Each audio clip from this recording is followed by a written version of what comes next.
And a very happy holidays to all you Metsian folk out there. This is Sam Maxwell, and you are here with the Metsian Podcast. This is also the last night of Hanukkah, so a big shout-out to my Jewish brethren. Happy Hanukkah to all of you. And without further ado, let's get right into the hot stove chatter. Let's bring on our guest. He was the QB, the Queens Baseball Convention. I'm like reading the Twitter handle. The Queens Baseball Convention host. He's an actor. He's a comedian. He's a voiceover artist, and that's John Saponaro. What's going on, man? Hey, what's going on, man? Thanks for having me on. I appreciate it. I love talking Mets, especially in the off season. I think everybody likes to play GM, put their GM caps on, and any extra time I can get to talk about our New York Mets is always welcome. So I appreciate it. Well, what I like about this hot stove, how is this hot stove different than all other hot stoves, is that we get to put on our President of Baseball Operations cap for the first time in Mets history. David Stearns is the President of Baseball Operations. And before we get into the weeds about what's going on, because I'm very curious I'm not exactly certain what your angle is, but I was getting into it a little bit with Met fans yesterday on both sides of the fence who kind of are not freaking out like some people are, and then those who are not exactly freaking out, but criticizing, if you will. So I'm very curious to hear your angle. But before we do, we did have Mark Healy on our last podcast, who is also part of the Queens Baseball Convention. So I think this is a perfect bookend place to start with this podcast and talk about, since I wasn't able to be there, how was the Queens Baseball Convention this year, coming from the host himself?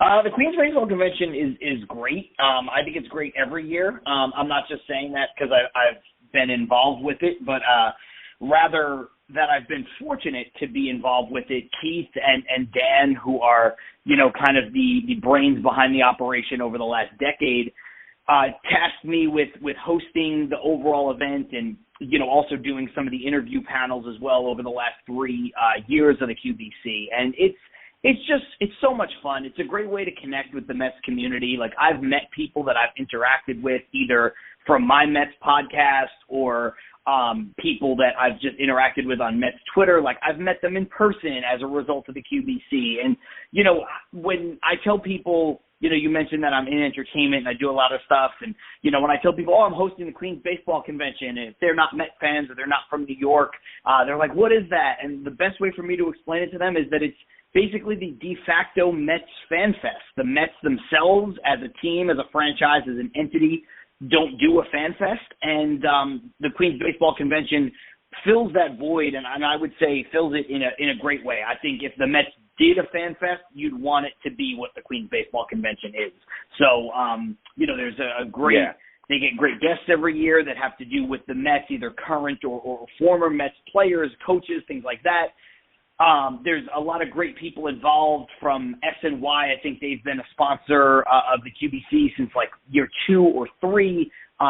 So, they bring people over from Baseball Night in New York, and they bring people over from their official, the Mets Pod, their podcast. They bring people over, to just represent and really kind of go over the state of affairs with the New York Mets. And so, it's a really great thing that I'm happy we were able to get back to after COVID because, it really is done with it's a labor of love. It's a blood, sweat, and tears operation for Dan, for Keith, and for everybody that works with them and volunteers their time to make it happen. And when you have something like that, the fear is when you shake the snow globe the way that, the COVID pandemic did, that maybe that wouldn't come back, right?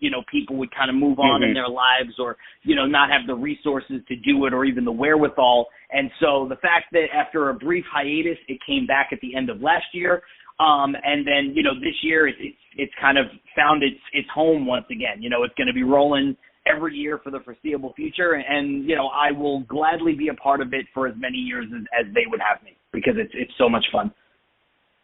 Yeah, and I want to give a shout out to both Keith Blacknick and I don't want to pronounce it incorrectly, Dan How do you pronounce his last name again? It's actually a little bit more phonetic than you would think. It's Tuig. There you go. Excuse me, Dan Tuig. So that's a fantastic job that they do, and I also, and I think this is kind of goes into the theme of what we're talking about, kind of the heat that Cohen's getting right now. That the reason why this thing started was because the Mets under the Wilpon regime didn't do a fan fest. And what's ridiculous about it is that, like, their last year they decided to do it, which is such a Wilponian thing to do, to be like, nah, you know what, now we're going to do one after the success of the Queen's Baseball Convention. And I think at this point, Steve kind of recognizes that it's kind of filling the void, that I think at this point it's kind of like, well, why would we need to do it? Maybe eventually, I'd love to have Keith on here and Dan to talk about his communication with the team now that Steve has taken over. But it's such a wonderful event, and I wish I could have made it this year. But that's great that you're still involved and still going strong with it, and it goes to show you. I mean, it's one of the reasons why I made a Mets fan documentary, was because I think it's a very unique fan base, and arguably the most unique because of the way the Mets were born out of two teams leaving a city. Say what you want. Obviously, you're from Brooklyn, so it's kind of technically two cities if you want to go all the way back, because Brooklyn is really could have been its own city one way or another. But basically, it left two cities. There's no team, but I don't think any city has that in their history, two teams leaving. Usually it's one team being replaced. So I think that the Mets fan is a very unique breed, the new breed as they were called originally. And that's why I called my documentary, shameless plug up front, The Newest Breed, A History and Guide to the Mets Fan. And so it's great that it's still going strong, and I'll have to make it next year. And everybody, you can donate every single month if you would like, and I do so myself. I think I give like $10 to the Queen's Baseball Convention every month via whatever they have set up, definitely like on PayPal on my end. So please go to queensbaseballconvention.com, go to their Twitter handle. Jesus, I'm all over my words tonight. Go to their Twitter handle or X, whatever you want to call it, X, Twitter, I don't care. Just go to QB Convention, at QB Convention, and you can donate to the cause of the Mets Fan Fest done by the fans. So thanks again, John, for giving us the rundown on that. And like I said, so let's get right into it. So the way I see it, everybody's like, I don't think everybody has enough nuance when it comes to these first 3 years coming up on 4 of Steve Cohen. And especially if you want to go very micro with the fact that David Stearns has just taken over, they're really looking at it in a I think, a very dense way, if you will. Some of them, and I'm not trying to call them dense. I just think that it's buying into the reactionary nature of our modern times when it comes to analyzing, or not fully analyzing, lack thereof, what is going on within the machinations of this team right now. I think it was clear, based off of all the different types of contracts that he was giving out, that Steve was using his money for quick fixes. Sometimes it worked, sometimes it didn't. Obviously, from the 2022 perspective, it fell completely flat by the end of the year. And he had been, obviously he had some misses with the GM, especially like when it comes to some off-field issues. But now he finally got his guy, a Mets fan himself in David Stearns, who grew up in the upper deck of Shea Stadium. And it's been a month and a half, and everybody's acting like he's basically been here 3 years. I think that when you see the way that Steve has gotten his feet wet, everybody basically thinks that he's going to know immediately the second that he takes over ownership of a baseball team, that he's going to know how to operate a team. And I think it's clear that he's been feeling it out. And now he finally got his guy. He was patient with that. And he even said, I don't want to spend like a drunken sailor, but let's be, like call a spade a spade. Last year, he kind of did spend like a drunken sailor to the point that he took full advantage of this luxury tax thing that was basically called the Steve Cohen tax. And, we'll get into the way the Dodgers are circumventing that, because I definitely want to talk about the Shohei Ohtani deal. But what is your opinion about all the different moves that David Stearns made, and from a macro perspective, everything that I just touched on regarding Steve Cohen's tenure so far? Because I'll leave it with this. I think people don't understand the way you can't shake something off overnight. It's not like you can get rid of the Wilpon stank right away and the stank of 60 years of underachieving. And I also think that all indications from the way he's running the organization and people I've talked to is that it's a complete 180 from a corporate level as well, from the job that the Wilpons were doing with the place. And I have other stuff to touch on when contrasting it with Yankees and the way Hal Steinbrenner is running it. But that I'll get into the weeds later. Please go ahead. Your opinion of not only David Stearns, but the macro now that we're in the fourth off season of Steve Cohen's tenure. Yeah, okay, so I have a lot of thoughts on this. I'll save David Stearns for later on. I think it's fair to give him his own time, which pun not intended there, but give him his own time on this podcast as far as the conversation goes. From a Steve Cohen overview, I think you nailed it when you said that a lot of people's thoughts on this are very short-sighted. There's the expression of common sense not being that common, and I would add to it that critical thinking is becoming less and less common as well. And, us as Met fans, we are a rare breed. I think that New York sports fans are intelligent in general, and I think that when you're a fan of a team who doesn't necessarily win all the time or doesn't have a history of winning all the time, that does breed a different kind of intellectual fandom, because you have less fair weather fans, you have less bandwagon fans. No one can ever accuse the Mets, as currently constituted as a franchise, of having bandwagon fans. We haven't won a World Series in 37 years. So with all of that being said, I think that Steve Cohen himself, he's a winner in life.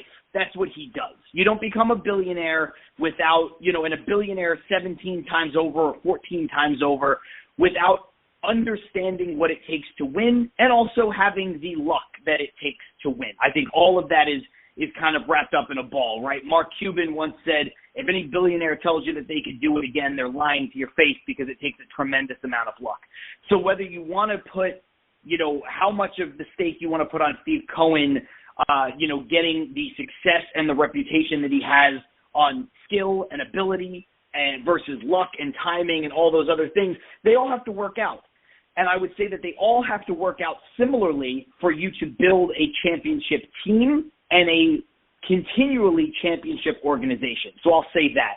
The next part of it is how quickly we forget, and not you and I, clearly, but some other people, how quickly we forget where things were with the Wilpons, especially at the end, in a post-Bernie Madoff, needing to take out loans to pay payroll era. The infrastructure that Steve Cohen is trying to build started from not zero, less than zero. They did not invest in player personnel. That's obvious. That you can fix by throwing money at a problem if you have a good free agent class. But they also did not invest in, you mentioned smaller things, like they wouldn't do a fan fest because it cost too much money for them to do and they didn't see the point. They didn't want to invest in certain things that Steve Cohen is now investing in terms of upgrading what is already a great ballpark. They never really, as real estate people, chose to invest in developing the area in Willets Point around the ballpark. I don't understand. You want to talk about, stroke of genius from billionaire business people. I don't understand why that's something the Wilpons never thought to undertake. Now, granted, they do own a lot of that land, and so Steve Cohen is going to have to be in bed with them if that is to come to fruition. But the Wilpons never really seemed to have it all together. The Mets had one of the smallest, if almost non-existent analytical departments. The Mets didn't have a state-of-the-art pitching lab the way some of these other teams had now in the last 5 and 10 years become accustomed to building and growing and cultivating, like Tampa Bay, like Houston, these teams that are perennially successful, especially with either finding or developing or finding diamonds in the rough, redeveloping pitchers. So when you look at everything that Steve Cohen had to do when he bought that team, and I think the other thing that people need to realize is that he was a minority owner when the Wilpons were here, and he also grew up a Mets fan. So he saw firsthand from a fan's perspective and from a very small slice an ownership perspective of what needed to be done. And I think the gift and the curse thus far in Steve Cohen's ownership of the Mets is Steve Cohen's money. Now, for all of us who came from the Wilpons especially and had to watch the Yankees under George Steinbrenner operate for years like they could just buy and sell whatever they wanted to succeed, and then more recent history watch the Dodgers do it, I think Met fans were like, yeah, this is great. This is the best thing in the world. It's finally our turn to have an owner who's mega rich, who's not going to let money get in the way we watched constantly the Wilpons have money get in the way. But when you come in with that reputation, I don't think Steve Cohen, in year one of his ownership, could have said, hey, so we're going to trade Jacob deGrom. We are not going to go after any big-time players because the infrastructure here is terrible, and we have to build from the ground up. Our minor league system is not up to snuff. I can't get my hands on some of the executives I'd like to get, and so we're going to do a slow process and try to build. Because had he done that, it would have been a PR nightmare. It would have been, here's the man with $17 billion who just bought the Mets straight cash with no other investors, and now he's operating the same way the Wilpons are. We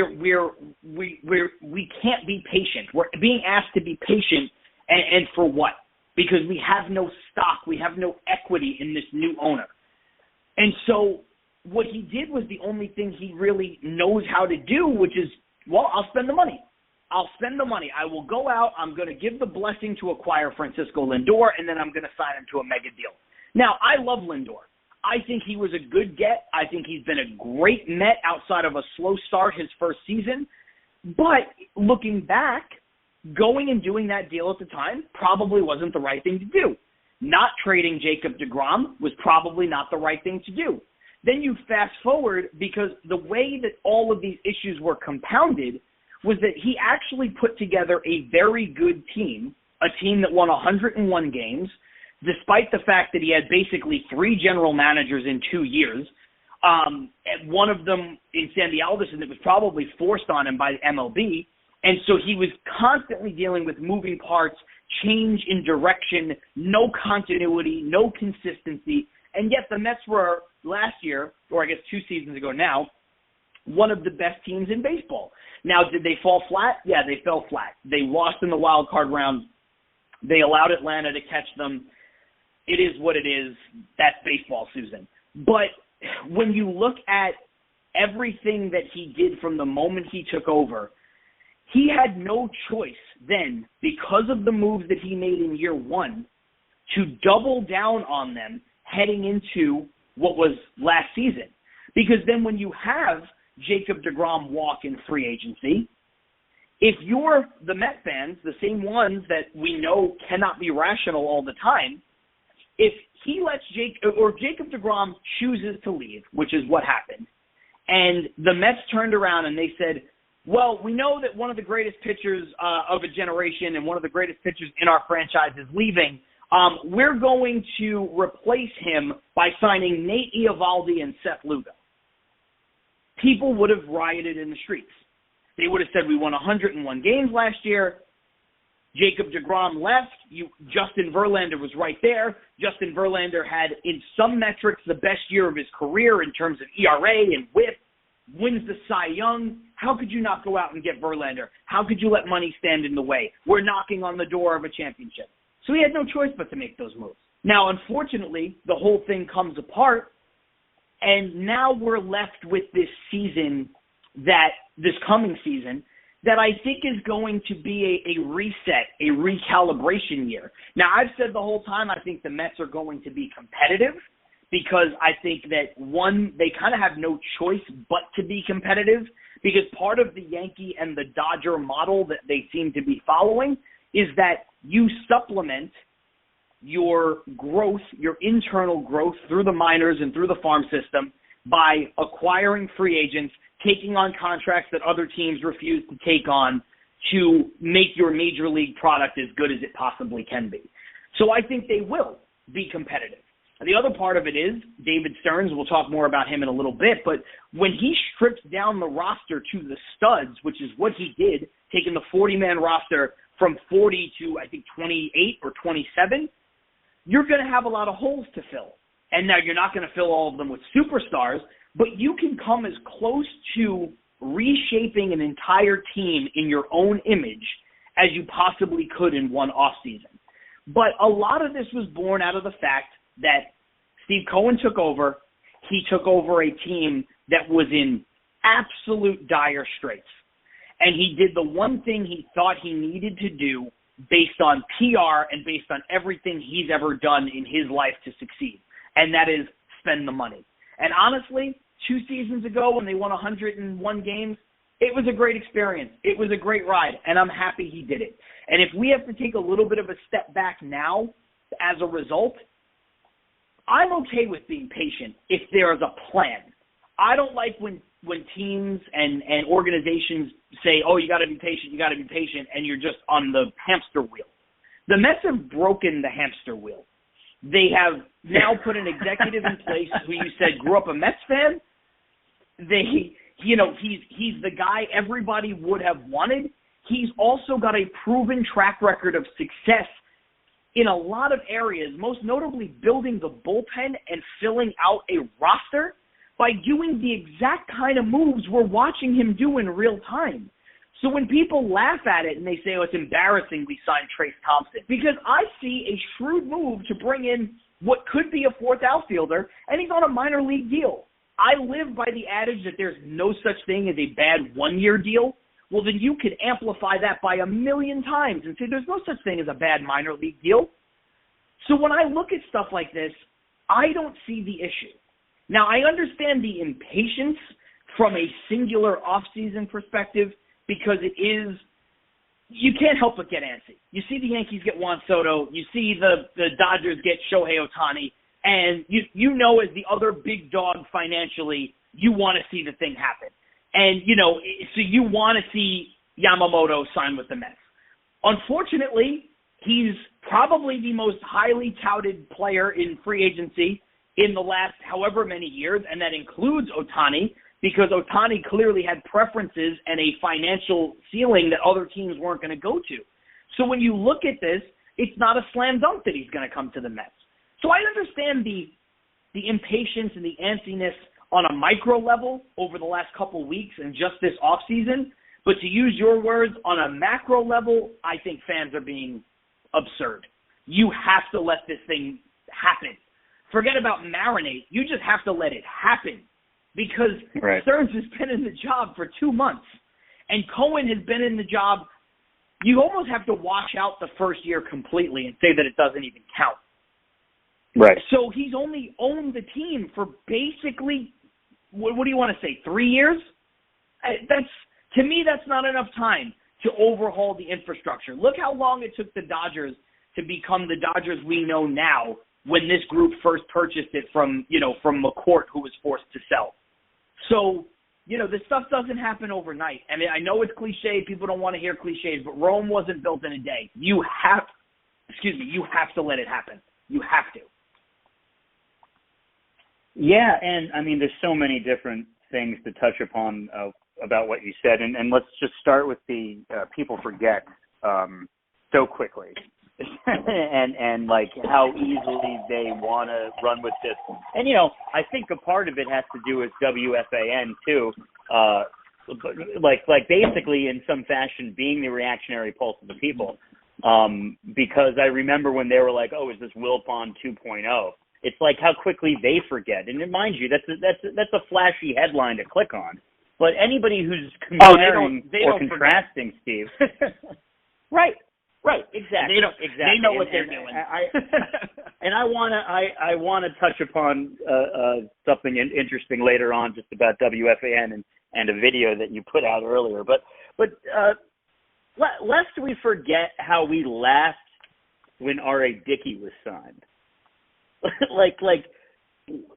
Lest we forget that, like, if you look at the last few World Series winners, outside of the Red Sox, which is tarnished in 2018, as well as the Dodgers, which is tarnished because of COVID, it's been the Braves, the Nationals, the Astros, who are just who also partially tarnished, but then won a World Series after they've been exposed. So, and then the Rangers and the Diamondbacks were in the World Series last year, and the Rangers won. And so when I see all, the way it's played out, Shohei Ohtani doesn't guarantee, especially with the way the Dodgers have operated over the last decade and a change, the way they haven't won a World Series outside of COVID, that it doesn't guarantee that they're going to win a World Series during his 10-year run. And also, it doesn't. Talking about, I'm sorry. Yeah, go ahead. Sorry to interrupt. I just want to say, the Braves are like the picture-perfect organization as far as, apart from what the Dodgers are doing by spending all the money. The Braves draft, they develop, they identify, and they keep. And for the last 2 years, the Braves have been the best team in baseball for the majority of the last 2 seasons, and they have not won a World Series. And the thing that I always tell people, they won the World Series a few years ago. The Braves won as many World Series with Adam Duvall, Jacques Peterson, and Jorge Soler as they did with Tom Glavine, Greg Maddux, and John Smoltz, 3 of the greatest pitchers to ever live. You don't have to be the best team. You don't have to win the offseason. That's a perfect point too, and to touch upon before we move on to David Stearns about the ballpark. I went to both Citi Field last year and Yankee Stadium last year. Great Yankee Stadium game. Tampa Bay Yankees on Anthony Rizzo bobblehead night, Mandalorian bobblehead night, where he was the hero. It was a pretty spectacular game to like the one Yankee game I had been to in what felt like a decade. But here's what I noticed. Citi Field has been completely just Steve Cohen came in there and said, make sure everything is state of the art. You have automatic sinks. You have, I don't know if the water fountains are automatic, but they're definitely like shiny and new. And everybody raves about the food. And as much as you still kind of have that feeling that this was created by the Wilpons, it is as far a cry from 2009 when we had every single thing to criticize, especially because the team is the most disappointing Mets team of my lifetime. We had everything to criticize, and rightly so, about that stadium. When I went to Yankee Stadium, I couldn't believe that the sinks felt like they were in 2009. The water fountain felt like it was in 2009. Everything that I had been saying about the narrative right now of the New York Yankees, and the way I like to say it, is that both the front office or just the organization itself and the fan base are in a bit of an existential crisis, because I personally don't think they're ever going to dominate the way that they dominated in the 20th century again. And I think that they are trying to come to grips with how they need to go about this new era. Both, again, the fan base as well as the organization itself. And you see that Hal Steinbrenner, who is clearly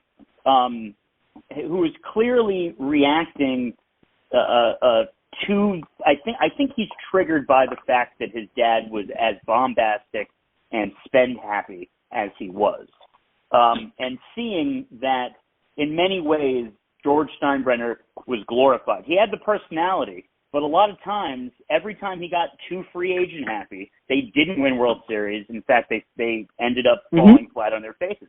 There's really only one championship in our modern lifetime outside of the 77 and 78 when basically, you know, he was able to immediately take advantage of free agency and win a couple World Series.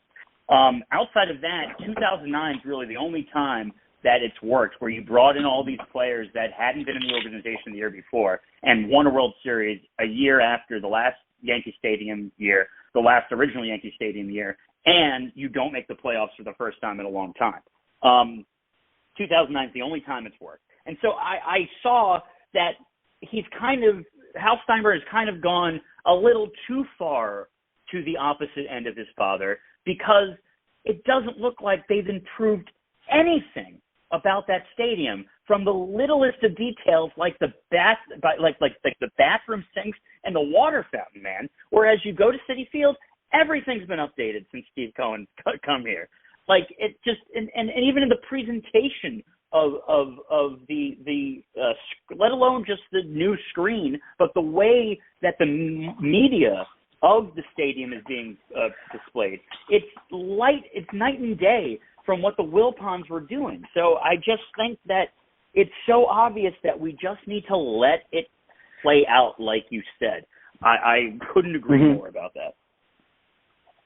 Yeah, when you look at what Cohen's done so far with regards to the stadium and the non-on-the-field product, with regards to acknowledging the history of the Mets, you know, retiring numbers and then, you know, adding more for Doc and Darryl this year, and, you know, things that seemed long overdue. If the Wilpons were doing this, there would be the joke of, oh, the Mets are giving you, you know, high-def TV screens instead of getting you Shohei Ohtani. But with Cohen, and this is the one way he's safe, is that he's already gone out and gotten you the players. Now, it hasn't always worked, but I don't think anybody could argue with the thought process from a baseball standpoint. He went out and got Lindor and signed him to a mega deal. He went out and got Scherzer and Verlander. He signed Edwin Diaz. They gave Jacob deGrom an offer that was very fair considering everything. Jacob deGrom chose to leave. They didn't let him walk. And so when you look at what he's done on the field, you can't, not if you're a rational person, say, oh, he's giving you new water fountains and to distract from the fact that the team on the field's not good. No, he's giving you new water fountains because the guy is a businessman and the guy understands that it's a fan experience and you're in the service industry apart from being in the sports industry. And if your service is no good, people aren't going to enjoy being there. That's why he's giving you all that other stuff. You know, I've been to Patriot Place in Foxborough, and for different reasons, because Foxborough is kind of in the middle of nowhere, but Foxborough, like that area that they've built up is incredible. There's a hotel, there's restaurants, there's bars, there's nightlife, there's a mall. Now, you know, Flushing, Queens is not in the middle of nowhere, but the way that area has been neglected around Citi Field for decades, apart from the tennis stadium, the way that area has been neglected, it might as well be in the middle of nowhere. So for Steve Cohen to look at that from a fan experience standpoint, and let's call it what it is, it's not totally altruistic, right? He's going to make a ton of money if this is what he builds. And if this is the legacy that he leaves there, it's going to be good for him and for his family and all of that stuff. But the byproduct for us is that we get a better experience, win, lose, or draw. And that is not something that I think should be made fun of, certainly. I don't even think it's something that should be made light of. To me, that matters. The experience of going to these games matters. I'm a diehard Jets fan, I don't live in New York anymore. I'm on the West Coast, so I don't get the opportunity to go to Mets or Jets games as much as I would like. But I miss going to Mets games at Citi Field. I don't miss going to MetLife Stadium at all. What's the difference? MetLife Stadium doesn't have a great experience. It's not pretty. The food's not great. There's not great sight lines everywhere. There's also nothing around it. It takes forever to get there if you're going from, the boroughs.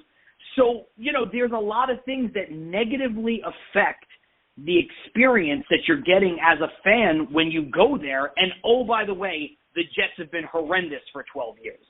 Maybe I'd go to more of those games just to go get some good food, especially if the tickets for the Jets games are $12. But because they've made it so inaccessible and so unenjoyable, well, I'll just watch the game on my couch for free, and then if the game gets out of hand, I can turn it off and I can go enjoy my Sunday. I haven't committed 6 hours to trekking to the Meadowlands. So to me, the change that Steve Cohen is making, and I don't want to spend more time on this, but I think that stuff should not be understated. I don't think it should be underappreciated. And like I said earlier, I certainly don't think it's reason for talking heads on television or on WFAN or just even people on Twitter who, quite frankly, don't understand. I don't think it's something they should be making fun of. Not to mention it's been raining every Sunday at the Meadowlands. Yeesh, geez, they can't catch a break. Yeah. At least they were able to power through it this past one. But this is not a Jets podcast, even though we might touch upon them a little more later as well. You are listening to the Metsian Podcast. We are here with Mets fan and entertainer John Saponaro. And, John, before we get into David Stearns, I want to give you an opportunity to give, usually at the halfway mark, and we're 7 minutes in, that we like to let the guest give a shameless plug as well as his Metsian roots. So if anybody out there has not heard John's story, by all means, John, let us know. How did you become a Mets fan, and where can everybody find you? First of all, let's go with where people can find me because that's easy. I'm pretty accessible on social media. I'm on Twitter or X. I'm on Instagram, and I'm on TikTok. All of them, it's just my name. It's at John Saponaro, JOHNSAPONARO. Really easy to find that way. I do a ton of stuff in entertainment, like you mentioned. Some of it is things I can talk about, some of it's things I can't talk about, but you've seen me in some places, perhaps you've heard me in some other places. My comedy's been on Sirius XM and things like that. Currently, I do host 2 podcasts. I have a Mets podcast and a Jets podcast. They both also have a live stream component. So the Mets podcast is called Till Mets Do Us Part, and the Jets podcast is called The Goddamn Jets, from the Adam Sandler movie, Big Daddy. So, it's just the most appropriate way. Yeah, it's the most appropriate way to describe the Jets. So those are the two shows. The Jets show goes live every Tuesday at 4:30 Eastern PM on YouTube, and the YouTube channel is called The Goddamn Jets. The Mets show is live every Wednesday at 5:30 p.m., both times Eastern. And again, that YouTube channel is called Till Mets Do Us Part. So been doing the Mets show a little bit longer. We've had some great guests on in the past. We're looking to have some more guests in the off season this year. We've had Turk Wendell and Glendon Rush, Ed Lynch, Ty Kelly, Todd Frazier, among some other folks too who are escaping me at the moment. So it's a great show. It's a ton of fun. I've got a great co-host, and I've got great co-hosts over on the Jets side as well. And so if anybody is a Mets and Jets fan, you want to listen to those shows, that's where you can find it. And if you don't want to watch them live, you don't have to, because there's also a podcast component. The entire show drops as an audio podcast the following day. This is usually the next morning, wherever anybody gets their podcast. So Apple, Spotify, Google, Amazon, all those places. You can just listen to the show instead. As far as my Mets roots, I kind of follow what you were saying earlier, about the teams leaving. So my grandfather grew up like in the shadow of Ebbets Field, and so he was a diehard Brooklyn Dodger fan his entire life growing up. And he always said to me, I learned everything about baseball from him, and he always said to me, that he grew up at a time when there were three teams in New York and you loved one and you hated the other two. And so when the Dodgers left, and, obviously the Giants leave too, but when the Dodgers left, he was like, well, I couldn't bring myself to ever root for the Yankees. And he tried to follow the Dodgers for the first couple of years before the Mets became a thing. But, when back in the late 50s, early 60s, it's kind of impossible to, follow a team on the other side of the country playing 3 time zones away. I think we take that for granted now. I could say I certainly do as somebody who lives on the West Coast now and watches Met games every night. But, so like many others, when the Mets became a thing in 62, it was like, well, I'm a National League fan. I was a Dodgers fan, and, I hate the Yankees, so I'm going to go ahead and root for this new team called the Mets.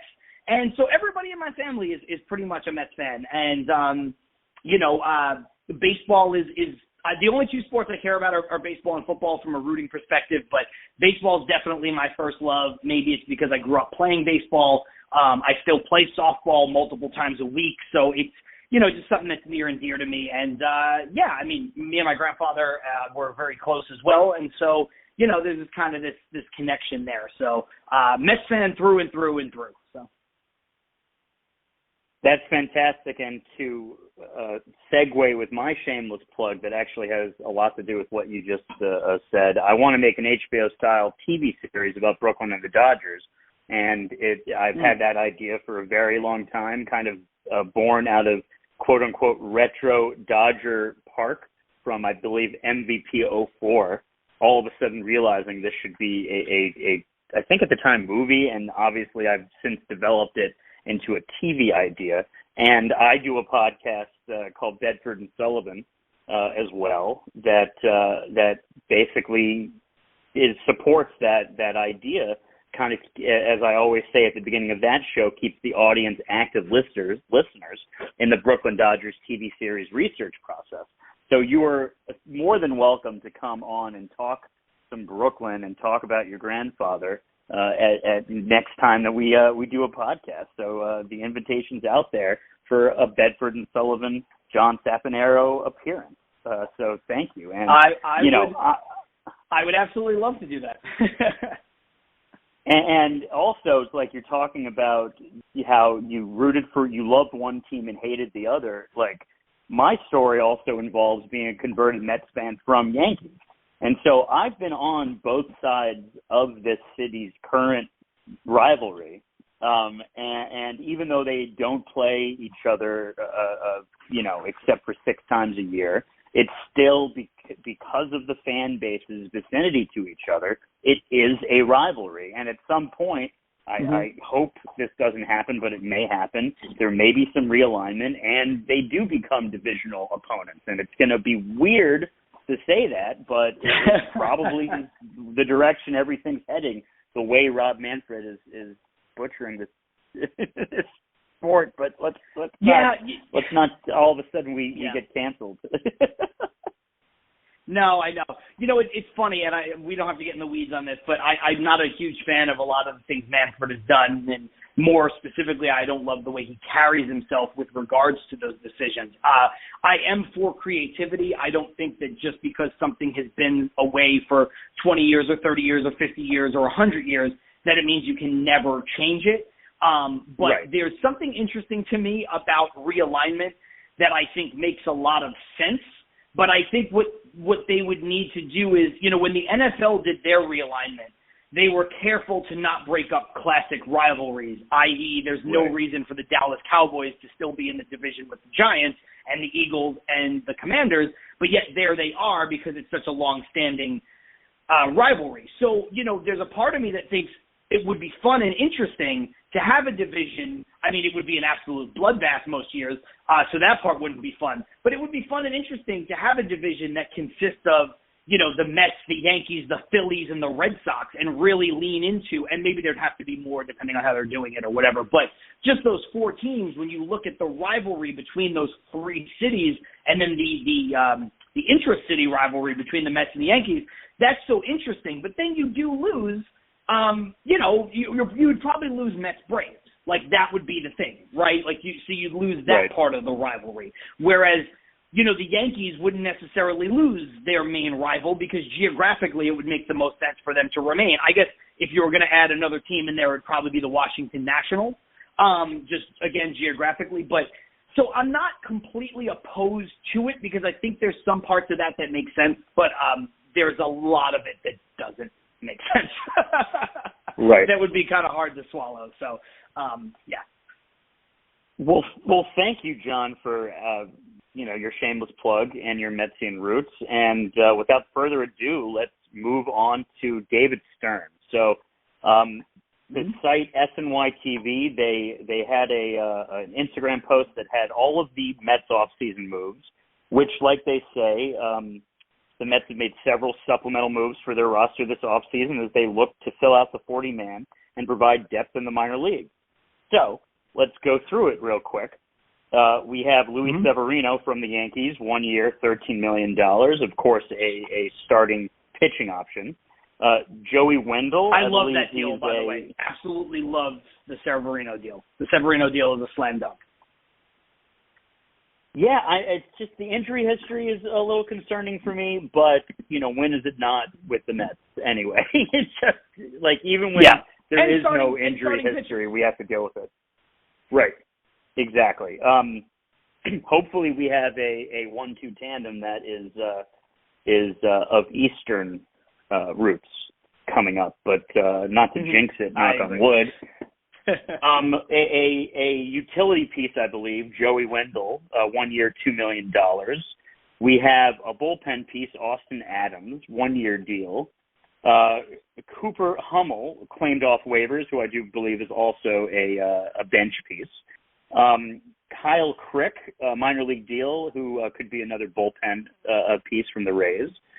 Michael Tonkin, 1 year, $1 million, and I forget whether I saw I don't remember what his numbers were, but I just love the idea of picking up somebody who, like, how often do you see somebody who was in a Braves uniform that's not Tom Glavine now on the Mets? And we see it the opposite all the time with the Braves. In fact, the whole Jared Kelenic thing happened, which triggered, like, I'm pretty sure the Braves do it just to trigger Mets fans in the Mets. We have Jorge Lopez on a 1 year, $2 million, looking to have a bounce-back year after a successful 2022. Jose Iglesias on a minor league deal for some shortstop depth. And as you mentioned earlier, Trace Thompson, minor league deal. So with that as just the foundational conversation piece of the moves he's made, let's talk about this is the first time you're on the podcast since David Stearns came to the Mets. So let's talk both macro and micro when it comes to David Stearns. Again, from a macro perspective, I don't want to repeat some of the stuff I said at the beginning when I was tying it into Cohen, but this is what Stearns does. And so for all the Mets fans who were clamoring for David Stearns for the better part of 3 years, and I was one of them, I thought he was the perfect fit. I think you have to take a step back for some of those same people that maybe were clamoring for him that are now frustrated. You need to understand that this is who he is and this is what he does. And he was very successful doing this in a team that, is a smaller market, doesn't have the richest owner in the sport, and therefore doesn't spend the most money. And so these little moves are winning moves. You need to have actual legitimate depth. I made a comment on my podcast the other day that everybody looks back at the bench mob from a couple of years ago, and they remember so fondly what that was like. If you go and you look at the individual members of that quote-unquote bench mob, none of them are really good baseball players. And none of them really have ever been good baseball players. Luis Guillorme, Tomas Nido, Jonathan Villar has had, a pretty nice career, so I would say that's an unfair thing to say to him. Kevin Pillar, maybe a couple moments here and there. But by and large, those players, and other players were certainly a part of it, were not good. But yet Mets fans look back on it fondly because everybody loves to attach themselves to a scrappy player or, an interesting moment in time. But they're not quality depth. Maybe VR and Pilar, you could say both of those guys, quality depth players. That's what the Mets are trying to do here with a guy like Joey Wendle. Now, Wendell's he's not going to excite anybody, and he shouldn't, quite frankly. But they basically go out and get Wendle in exchange for Luis Guillorme. They decide to not tender Luis Guillorme and bring in a guy like Joey Wendle. When I look at that, I think a couple things. One, Joey Wendle was an all-star at one point. Now, I don't think he's ever going to be that good again, but that's something he's done that Luis Guillorme can never say. He also has more power than Luis Guillorme. Luis Guillorme is basically a very, very poor man's Jeff McNeil. You know, he's a spray hitter. He makes too much contact because he doesn't walk enough, and so that's another issue. So, you know, somebody with a little bit more pop, that's nice. That's exciting.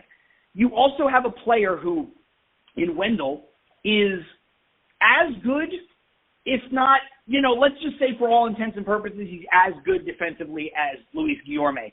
He can play all the spots on the infield. He can also play left field and right field, and he's considered a plus defender at all the places. So you're getting two more potential places that he can play than Guillorme played, at really three, because if you had to, you could put Wendle at first in a pinch. And so, you know, Guillorme's never going to play first, and he's not going to play left or right field either. So you're getting a more versatile player for basically the same amount of money that you would have had to pay Luis Guillorme had you tendered him. Now, Luis Guillorme also has taken a step back defensively over the last two seasons, and the non-baseball side of it is sometimes you just need to make a change for the sake of change. You have to give other players the opportunity who didn't work out in a place to come here, and you have to give a player who's on your roster who hasn't worked out the chance to go work out somewhere else. So, and I'm not even going to mention the stuff with his dad and the things Guillorme's dad said on Twitter and whether or not that factors in, because to me, it's irrelevant. I don't think he's that good of a baseball player, and so let's replace him with somebody who has a comparable skill set, who is going to give you just the same amount of mediocrity, but has higher upside potential.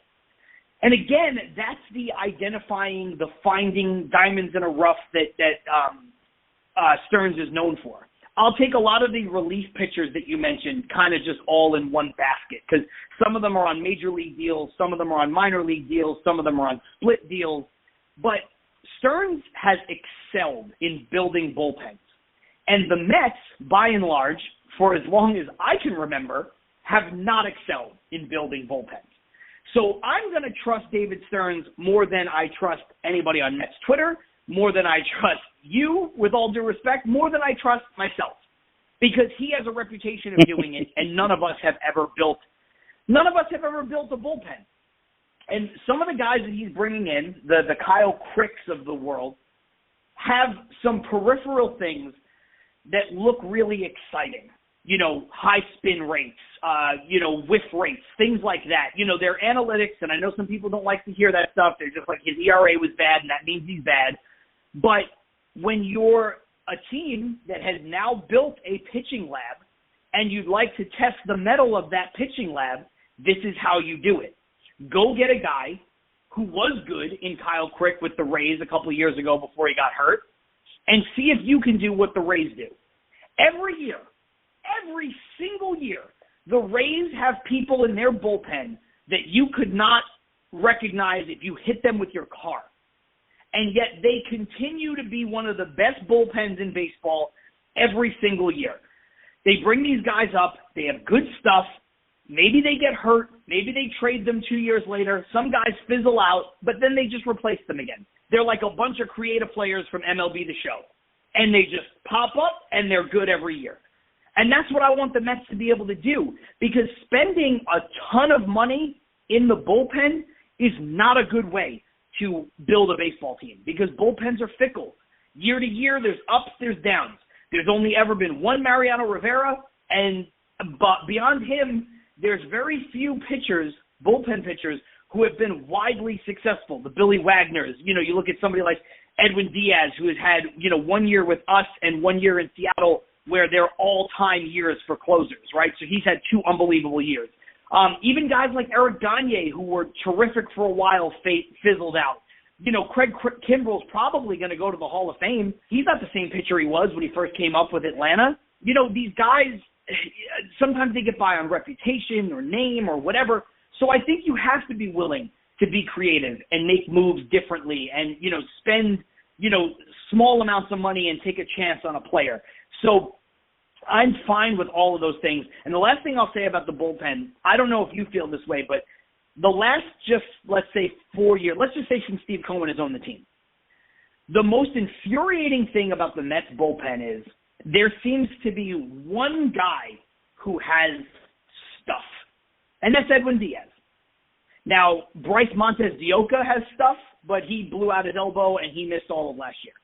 Everybody else is a lot of guys who, maybe a couple of them, like Drew Smith, throw hard, but their secondary pitches leave a lot to be desired, or they throw really hard and it's straight. Or you're somebody like Adam Ottavino, who, if his slider is on, it's deadly. If his slider is off, it's a helicopter and it's batting practice. I would like some guys in the bullpen besides Edwin Diaz who have stuff, who can get by. They come out and they're like, here's 103. Try to hit it. That's it. Just try to hit it. I'm going to throw it as hard as I can at you, or I'm going to throw 98 with a little bit of cut, and you're not going to touch it. The Mets don't have a lot of those guys. So if you're telling me that some of these players that they signed in the bullpen are spin rate guys, like really nasty slider guys, high fastball velocity guys, I take my chance on those guys every day, especially if you're trying to build a pitching lab. Let's see if it works. Let's see if your pitching lab is worth the money that you paid for it. The last person I'll say is Severino. I said it before. I think it's a great deal. The reason why is there's no such thing as a bad one-year deal, like I said earlier. And with Severino, you have so much room to play. If Severino is even any semblance of what he was early in his career with the Yankees, now all of a sudden you're getting an ace-level pitcher at a bargain. And if you're good and competitive, well, that's terrific. If you're bad, well, that's terrific because you can trade him at the deadline. If he's bad, it's not a lot of money relative to what pitchers make. And if he's somewhere in the middle, as long as he's healthy, he's going to eat innings because he's always eaten innings when he's been healthy. And I know the 6.65 ERA looks ugly. But his stuff, to go back to the last conversation, is still among the best in baseball for starters. The guy's fastball is electric. The guy's movement is electric. And I talked to somebody who's a former player who knows more about baseball than you or me, knows more about pitching, and he said there is no way that Severino could have gotten touched up to the tune of an ERA almost 7 with that kind of stuff without tipping his pitches. And if he was tipping his pitches, that's just one person's opinion, but if he was tipping his pitches, that can be fixed. And if that can be fixed, and he doesn't have to go back to being the Severino that had a 2.2 ERA, but if he's Severino that has a 3.50 ERA, he's going to win a lot of games for the Mets. He's going to pitch a lot of innings for the Mets, and the Mets are going to be in a lot of games. So to me, that move made absolutely all the sense in the world. So I like what he's done so far. And like I said back when I was talking about Cohen at the beginning, when you look at what Stearns did, he wiped the roster clean. Like, he opened the airlock on the spaceship and jettisoned all the things he could get rid of that he didn't want to deal with. And he kept the players around that he either had to or that are useful, that he thinks are useful.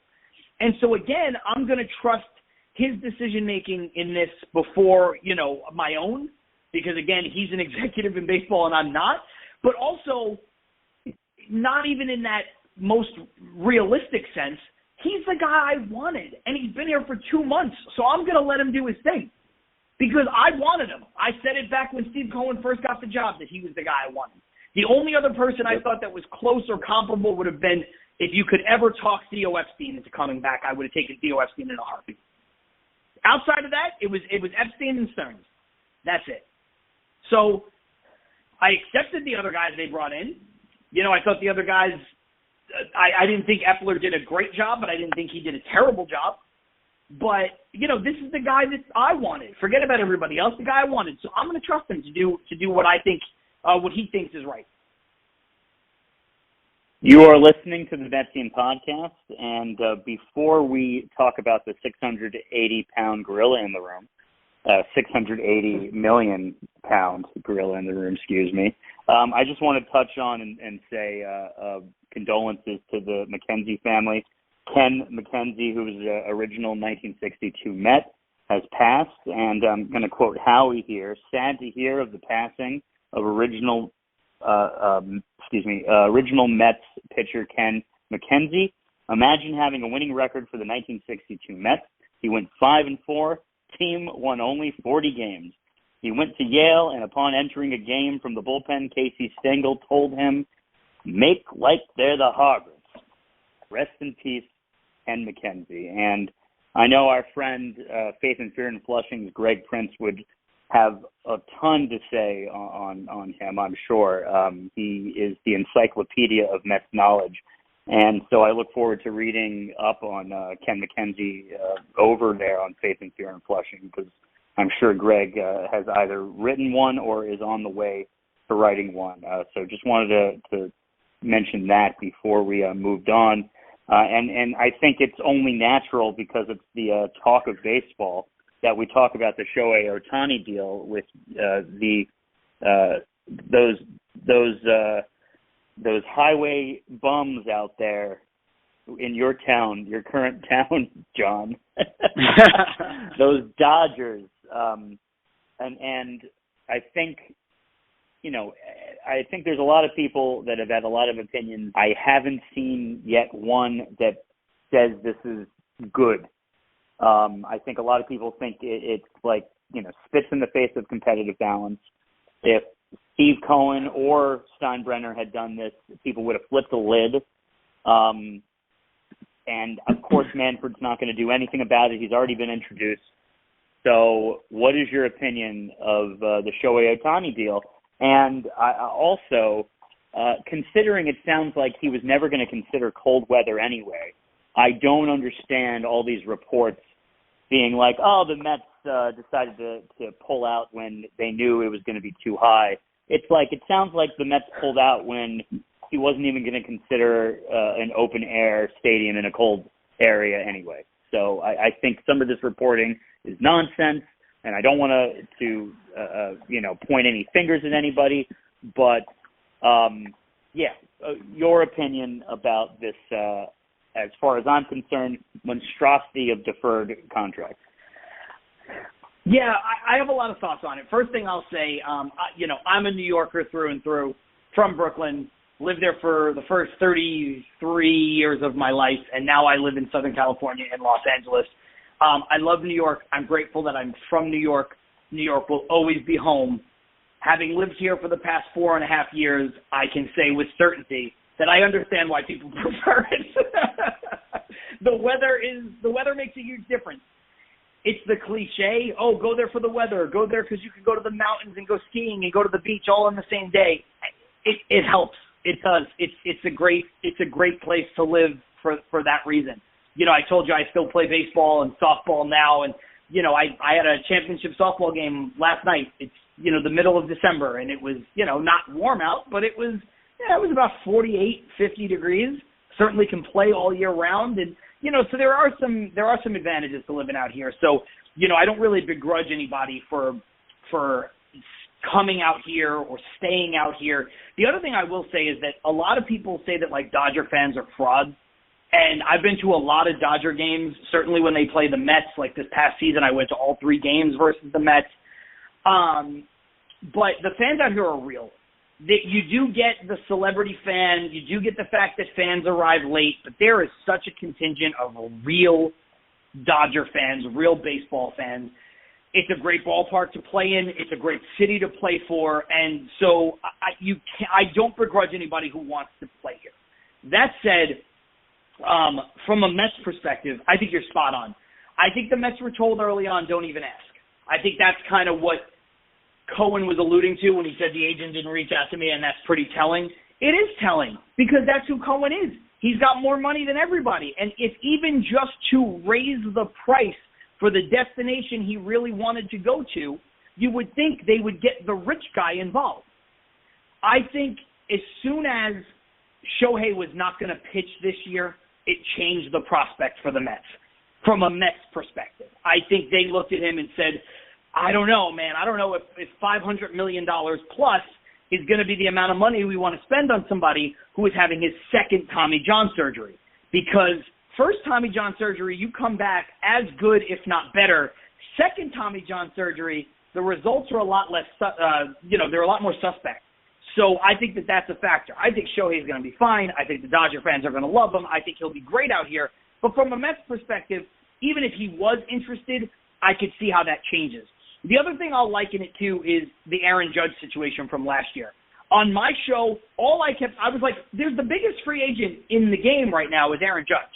The Yankees might lowball him. He loves New York. He doesn't want to leave New York. The Mets need an outfielder. Sign Aaron Judge. At least try. And it was basically reported after the fact that, the Mets reached out and it was like, look, if I go anywhere else, it's not going to be, I'm not going to do that to the Yankees. I'm not going to go to the Mets. And it was like, okay, well then we're not even going to think about it. We're going to move on. It takes two to tango. It takes two to make a deal. And, Ohtani never really seemed like a fit. It would have been great. But, for all of those reasons, I don't think he was ever going to be on the Mets. As far as the contract goes, there's a lot of it that makes a ton of sense. For Shohei Ohtani, it does make sense that he's putting winning first. He makes $50 million a year in endorsements. So he can afford to take $2 million of salary and not have his deferred money accrue interest. That's one of the biggest differences between his deferrals and some of the other deferrals in the history of Major League Baseball. A lot of those deferrals come with interest. So he's actually taking, quote-unquote, less money because obviously with inflation, money only gets less valuable. And so he's getting paid 10 years from now in today's money. Now, it's still an astronomical amount of money. I understand that. But from that perspective, it makes sense for him because he's putting the winning over getting as much money as he possibly can. The other thing is there's obviously the tax benefits. The way the tax law is written is that he can collect the money because it's deferred in the state that he is living in when the payments start and not the state that the contract was signed in. So if he decides to retire to Florida, he'll make up some of that money that he's not getting in interest in the fact that he won't have to pay state income tax. And he's doing all of that so that the Dodgers could be under the threshold or closer to under the threshold so that they continue to add talent like they just did a couple minutes before we went live. They traded for Manuel Margot and Tyler Glasnow. And the trade with Glasnow is contingent, according to the reports, is contingent upon the Dodgers signing him to an extension. So, the Dodgers are going for it. They're adding another big deal, it seems, because Glasnow is going to want a lot of money. I mean, he's hurt a lot, but he's a very talented pitcher.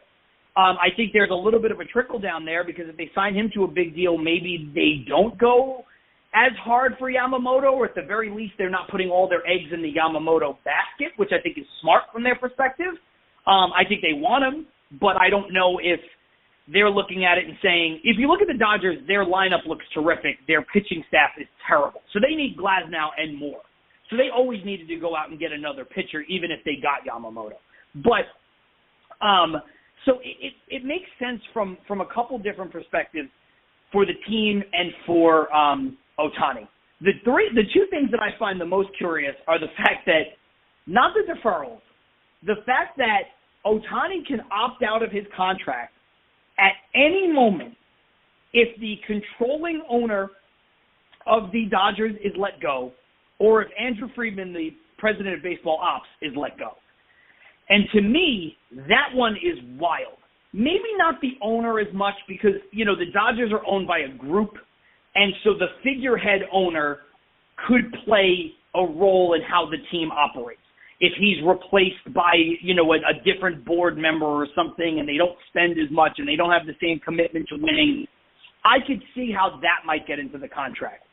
tying your star to president of baseball operations for a 10-year period is something I never thought I would ever see a team do.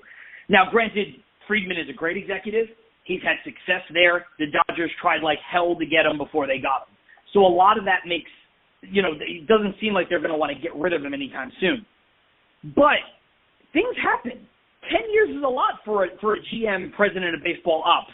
The message can get sour. So you're basically saying we've got to have both of these guys together for the next 10 years, which I thought was very curious. I mean, it certainly gives Andrew Friedman a lot of job security to kind of do whatever he wants.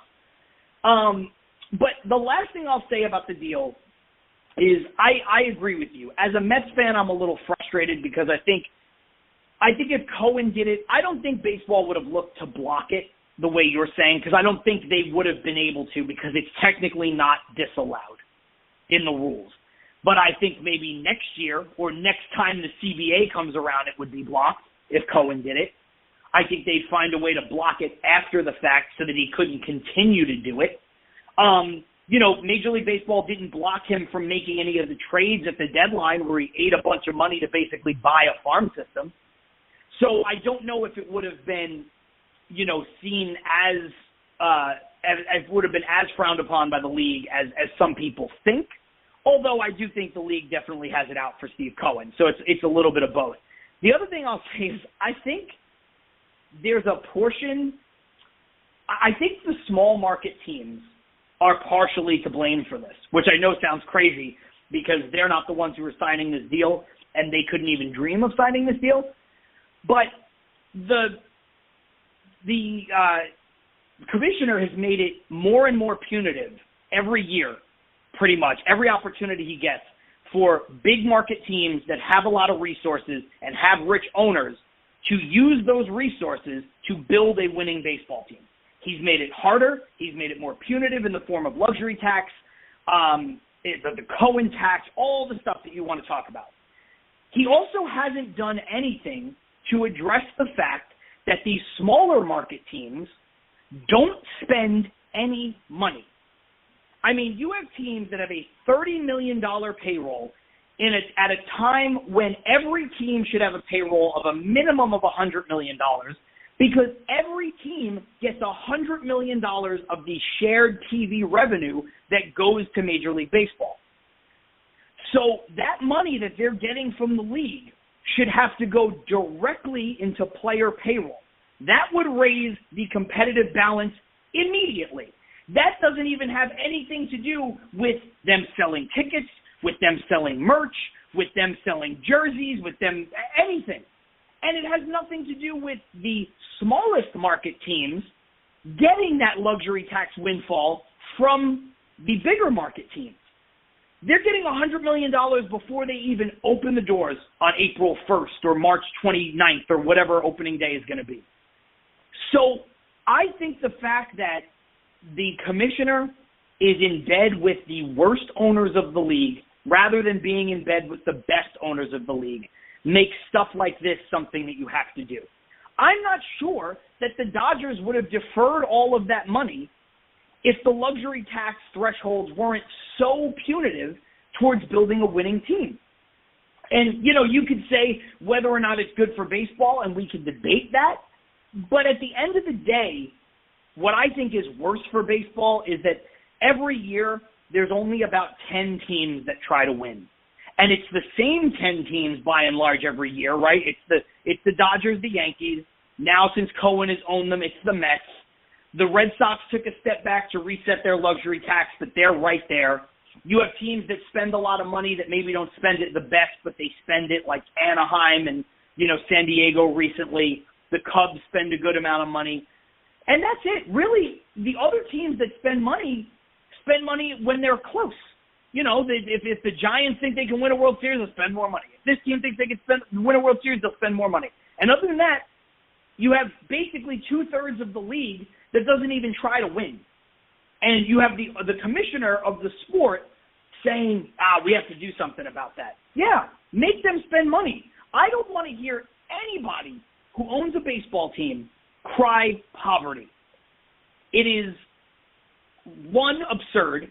Two, It is disrespectful to every regular person in this country and in the world who is not a billionaire.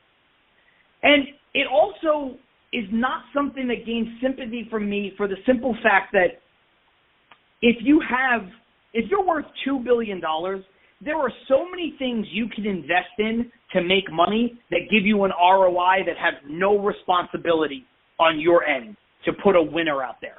When you join a sports league, you're basically signing a social contract that you're going to be competitive or at least try.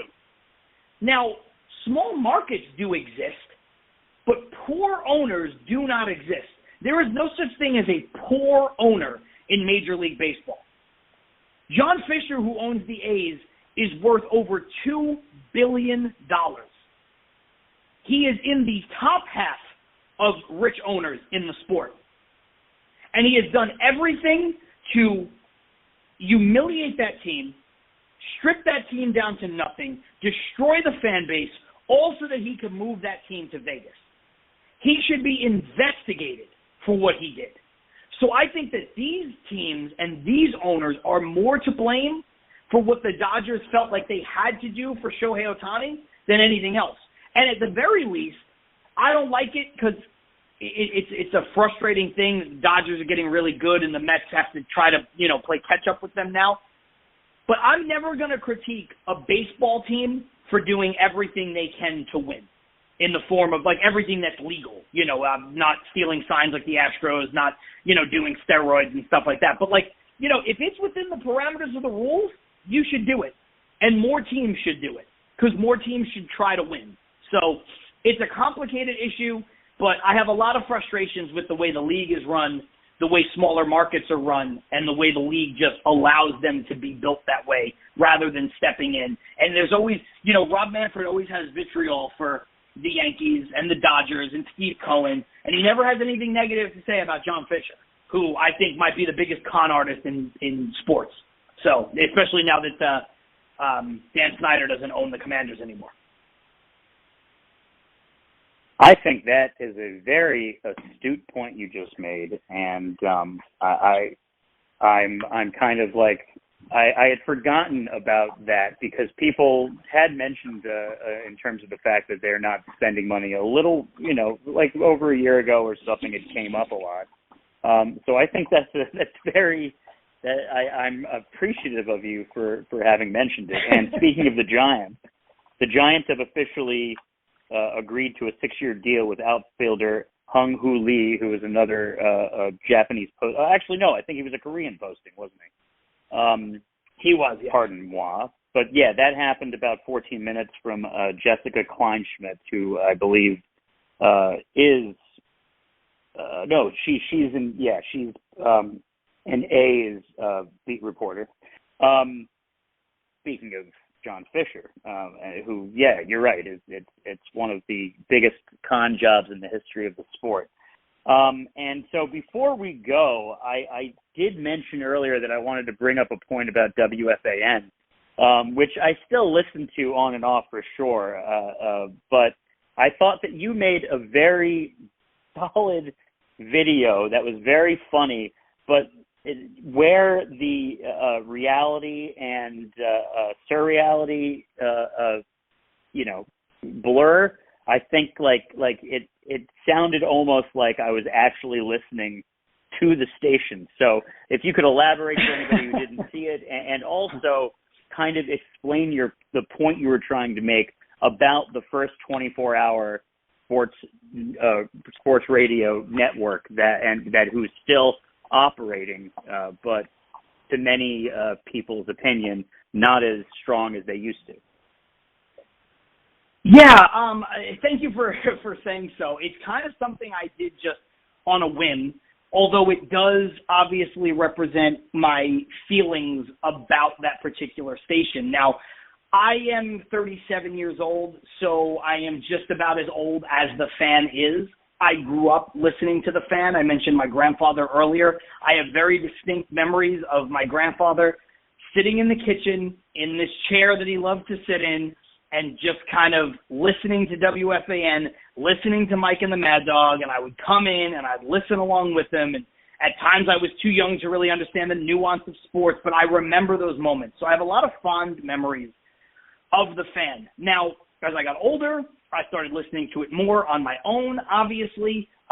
Being a comic, there were a lot of times spent in the car, pre-satellite radio. I'd listen to a lot of the Fan, overnights and driving back. And I became a fan of the network legitimately myself. And there are still people on the network that I am a fan of. I am friends with. She's been on my podcast. She's a part of the QBC. Lori Rubinson, who hosts once a week on the Fan on Sunday nights. She's absolutely terrific.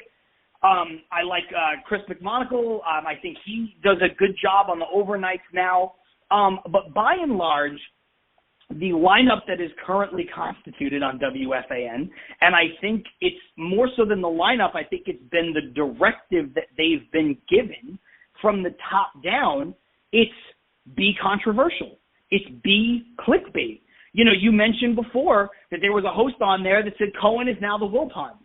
You can't say that with a straight face and believe it. You can't tell me you believe that. You can't. There's no evidence to back that up.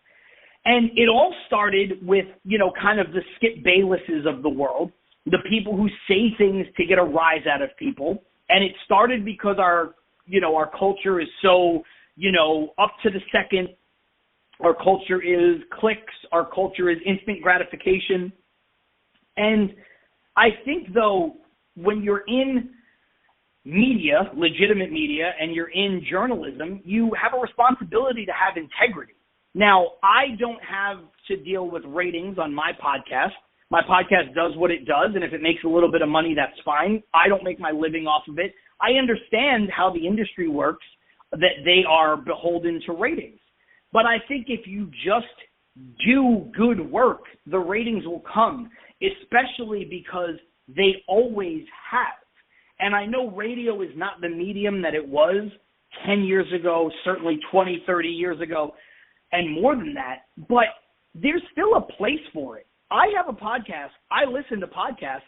Sometimes I don't want to listen to a podcast. This is a great podcast, but sometimes I just want to flip on the radio or the streaming version of the radio and see what's going on in real time, see what they're talking about. And I think that they've lost their way as a station because everything needs to be, so reactionary. Everything needs to be outlandish. You have two people, hosts that will disagree with each other just for the sake of controversy. And I can't wrap my head around how that's good for the medium. It's almost like they've acknowledged, okay, sports radio might be going the way of the dodo bird. So rather than try to save it, we're just going to milk everything out of it until it's dead. And to me, that pays no respect to the people who came before you, to the people who built the institution. And I just find it to be, I think the reason why you said, it was like my video was funny, but you also felt like you were listening to the radio in that minute and a half clip is because the station has become a parody of itself. And I've not always agreed with, I said I was a fan and listened to it for most of my life. I've not always agreed with the hosts on there, but that's a sports debate. I've certainly had favorite hosts and least favorite hosts, but that's just personality preference. Now I just find it to be fundamentally unlistenable. And sometimes despite that, I still listen to it. And I think you can tell, right? Like there's the adage of like, you can't do parody well unless you know what the real thing is. Like you can't pretend to be stupid unless you're smart. Like you can't act stupid unless you're really smart because you have to understand how it works. You can't act drunk unless you've been drunk and you know what it's like to do that. And so I think in this case, and I don't know if those are great examples, but in this case, it's clear that even despite everything I'm saying, from time to time, I still listen to the station because I don't think I would have been able to get the tenor of what the station sounds like without having known what the station sounds like. And so, look, the video gained a lot of traction on social media. Most prominently Twitter, because I think that's where most of my sports personality lives. And, I'm grateful for that. I am a comedian, as I've mentioned and as you've mentioned. And so I'm going to do what I do. I'm going to be funny. I'm going to poke fun at things. Even on my shows, on my podcast, like when we're sitting there and we're talking real Mets stuff, like you and I have been talking for the last hour and a half, like I talk real Mets, but I'm still going to be funny. If there's something there that I want to say, there have been some people from the station who haven't been particularly happy with the things that I've said, and it's like, all right, well, do better then. Because, I got into it with Spike Eskin, who is the head of that radio station, the program director. And I was like, why don't you go take a look at my comments, the comments section under my video. Take a look at that. Let me know if you're doing right by your fans, since what you think what you're doing is so good. Take a look at the comments and let me know if that's not a representative cross-section. So, I don't want to beat a dead horse on it. I appreciate you bringing it up. It was a fun video to do. It was a spur-of-the-moment video. I have commented on their posts before. I have tweeted things about them before in reaction, just characters and stuff. And one day I was just like, instead of tweeting something, I'm just going to make this video. I'm just going to sit down. It took me like 30 minutes. It didn't even take me that long. I was like, I'm going to just riff and make a video and put it out. And I never thought it would get the traction that it did, but I'm grateful that it did, and it was fun. I've since made another one. I don't know if I'm going to keep making them. I think as long as it's fun and there's something to talk about, I'll probably make some more of them, but I don't think it'll be like a regular thing necessarily. I hear that, man, and, I sometimes will actually go all the way back to the beginning of the day and utilize the Odyssey, no matter what, the Odyssey app, and no matter what time that I start listening to it. And I think that I want to give a shout out to Al Hughes and Jerry Recco and their wake-up, warm-up show, prior to Boomer and Geo, because I think it's the most adaptable and entertaining show on the station, and in terms of adaptable, I think it's the most adaptable within the current entertainment market regarding the way people are listening to things, both in the car and at home. They don't take phone calls. I think it's a complete missed opportunity. It's only the main shows that they're uploading onto the YouTube page. I know that they put that show out as a podcast, but I think it's so entertaining, especially just the way it's basically almost like Jerry's playing the straight man from a classic entertaining perspective. And Al's the character that he's just like, this is the way you're living your life? Like, it's just I remember just one back and forth, and I forget the details, but I was just so enamored with the way that, and it wasn't even necessarily about sports. It was just the way that Al lives his life and talking about it in real time. Jerry's just shocked and appalled by the way he goes about things, and it was just very funny to me. And I thought they should take more advantage of this because it's extremely entertaining, and that's really as insightful as things can be. That's what the radio is there for, to keep you entertained while you're either on your way to work or on your way to an audition, whatever it may be. I think they should prop that one up a little bit more. And obviously they recognize, considering it used to only be like 15 minutes long, they recognized that it had popularity, so they extended it to an entire hour, meaning those guys had to be at the station that much earlier. I think it's that sometimes is some of my favorite content on that station. So I got to check out the other video for sure, and I appreciate you doing it. And with all the heat that they've been taking lately, it was nice to see some something of that nature for sure. So I appreciate it. Well, and you guys, I appreciate that very much. No, it's a great point that you made about Al and Jerry, and I just want to say, like, I know he's not on the station anymore, and I know there's plenty of other reasons to not like Craig Carton, the legal stuff and all the stuff that he did. But put all that stuff aside for a moment. people often say to me, hey, yeah, just like Craig Carton, or Craig Carton ruined the station. And to them, I often say, I think Carton was less of the problem than a lot of people think, because what Carton did was play a character. He didn't try. If he was saying something outlandish, you could almost see it on his face without seeing his face. You knew he was just saying something. This is the radio, and you're watching it, and you're like, this guy is saying it with the biggest, crap-eating grin on his face, because he knows he's going to get a rise out of people who take it too seriously. And to me, that's different, because he's almost, at that point, it's almost satire. It's not quite, but it almost is.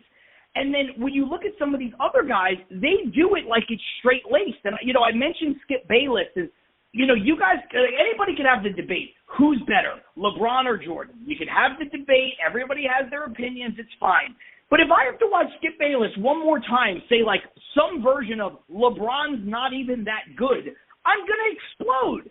And the guy just scored, like, was it 40,000 points? Like, what are you talking about?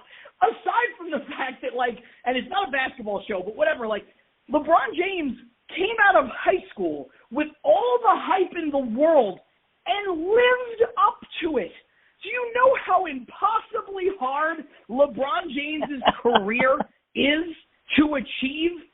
It's the same thing with a Bryce Harper. When people say, oh, how good, Bryce Harper's not that good. Bryce Harper has essentially been famous since he was a high school kid. He was 16 years old on the cover of Sports Illustrated, and he has turned himself into an MVP and one of the best players in baseball. That's all I care about. He doesn't have to be Ted Williams. You just look at the fact that he made good on it.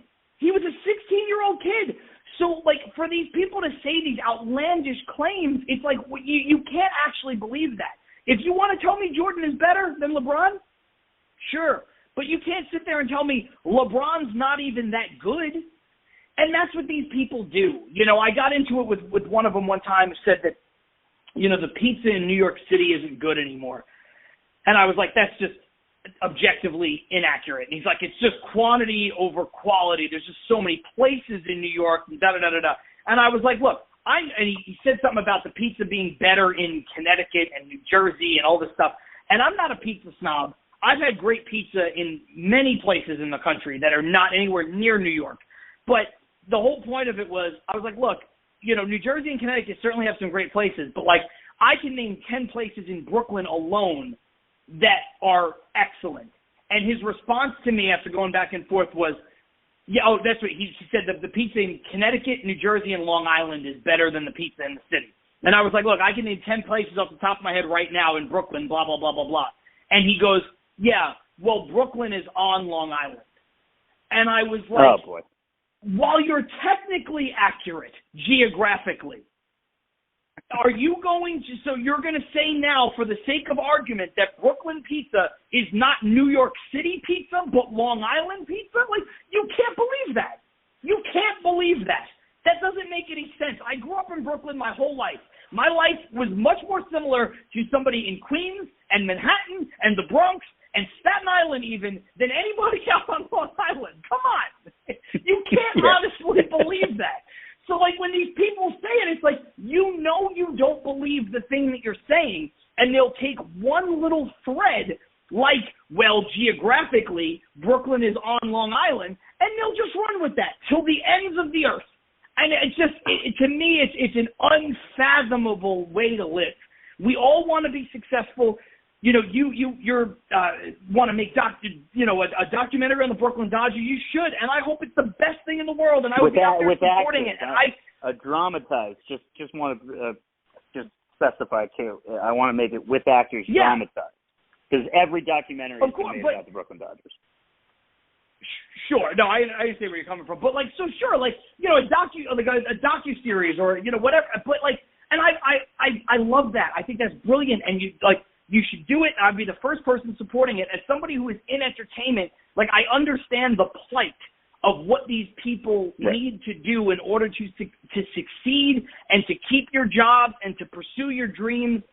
But, like, man, if I ever had that little integrity about what I was doing, I really hope that somebody would check me. And that's the thing. I feel like so many of them have no integrity at all. And I don't mind saying it because I've said it to their faces literally if I've seen them in person. So, you know, well, I'm not saying anything on here that I wouldn't say to him. Colin Cowherd says things that you're like, you can't possibly actually believe what you just said. And considering he then contradicts himself months later, it's just absurd. Yeah. What I avoid him like the plague, man. And also about that Bryce Harper cover, I will say that it's pretty spectacular that cover wasn't made by AI. Yes, actual human photographers doing human photography. How about that? Yeah, man. No, I think you hit the nail on the head about it. It's just like, yeah, there is ways to be successful without compromising your integrity, and that is what I actually do like about Craig Carton too, because I think you're absolutely right. Like especially when he was with Evan, he knew that he was going to get a rise out of Evan, and you know that's what made it. I keep going back to the old adage of the straight guy and the character actor. Everybody, people who are not in entertainment might not understand when you say straight guy. We're not talking about sexual orientation. We're just talking about kind of the Abbott and Costellos of the world. Basically, Abbott was the straight man, and Costello was the character. And the way he would get a rise, the way Craig Carton would get a rise out of Evan, and just have this big, eating grin on his face. It was very entertaining, and good for him too. It's like everybody and this is like a perfect example of the way we live in an age when everybody used to love a redemption story, and now nobody allows for a redemption story. And so good on Craig for not only overcoming his struggles, but also like understanding his place to help other people with that struggles. He had a Saturday show, and I think he still does that Saturday show about gambling.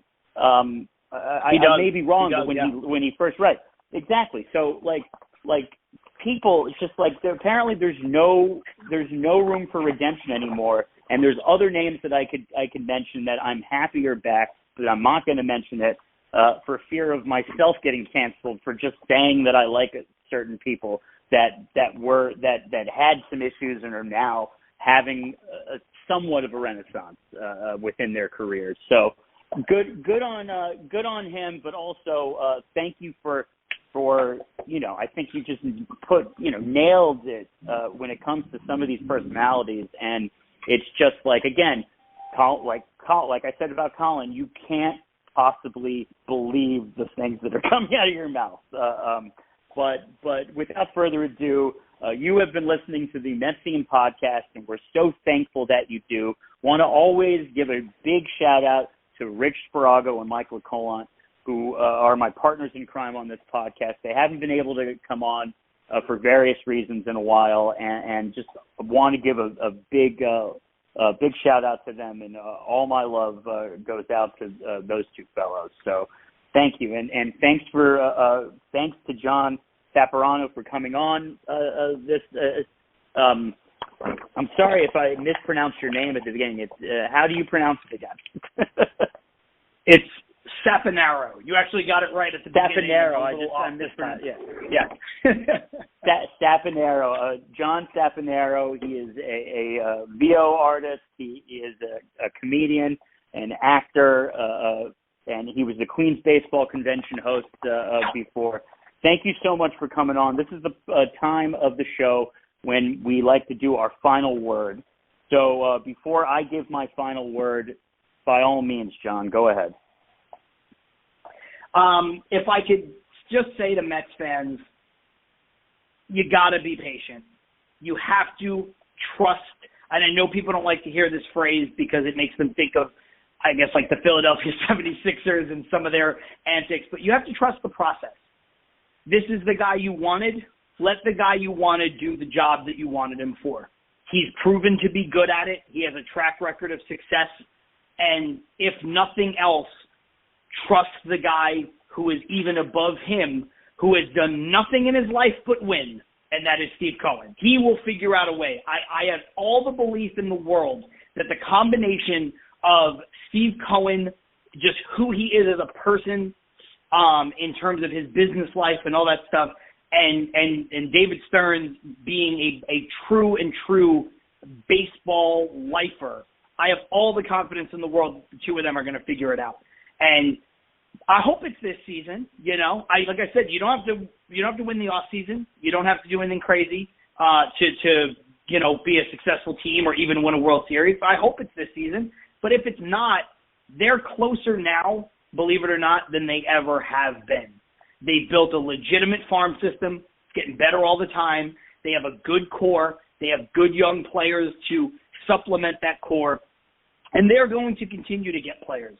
Remember not that long ago we talked about Bryce Harper, but remember not that long ago Bryce Harper was a free agent. I love Bryce Harper. I think he's a terrific baseball player.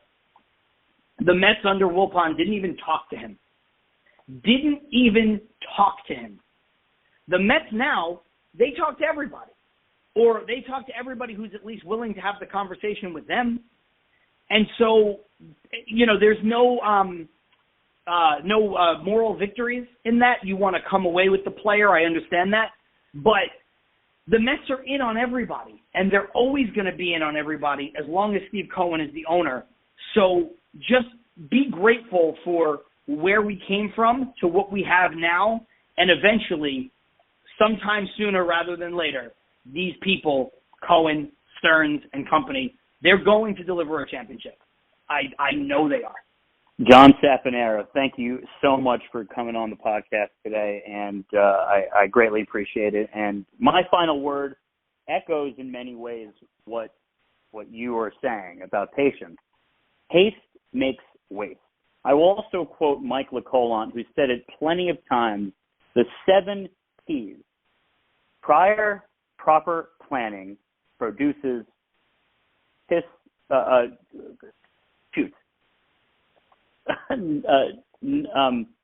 I think it's prior proper planning produces piss poor performance, or not prior, whatever it is. I'm gonna have to listen. I'm gonna have to call them up and get it exactly. But it's basically like if you don't properly prepare priorly, you will have a piss poor performance. And considering that I didn't prepare to have that saying on here, I had a piss poor performance with that.